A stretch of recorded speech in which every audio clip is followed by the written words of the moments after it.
So the idea of all of these features in Project Catalog is a little different than country profiles or market commentary, where the idea is to highlight, any risks or ongoing changes in the market. This is a little different to risk, and it's more about opportunity, where if you are an originator of carbon projects, if you're someone investing in carbon projects to be able to resell them into different markets, this is expected to be a one-stop shop where you can see what is a carbon project through which you can either maximize your potential, or even if not maximize, have more than one option in terms of this carbon project. If it's not eligible for Article 6, can I access the VCM? If not, can I access CORSIA? If not, can I access South Africa's market because it's eligible for South Africa's carbon tax?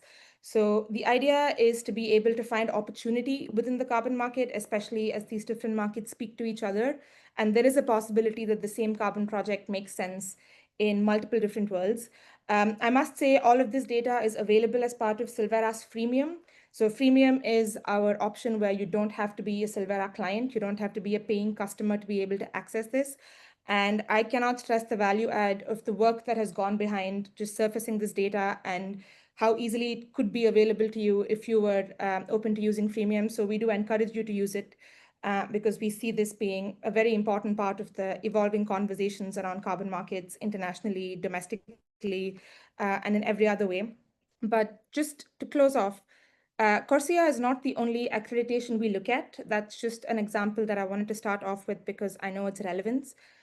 We also look at the CCPs, which is the Integrity Council for the Voluntary Carbon Markets Core Carbon Principles.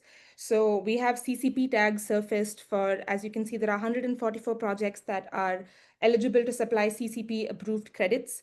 There is also a feature where if you want to arrive at a subset of projects that are both CORSIA eligible and CCP approved, so you can essentially toggle two filters, and we now have a subset of 73 projects that both have a CORSIA first phase tag and a CCP tag.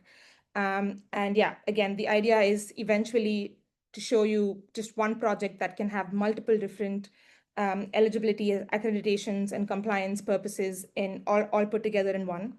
A super credit, if that's how you'd like to call it. So yeah, and we do plan to expand this. We have Vera's CCB, Community Climate and Biodiversity Standard as well.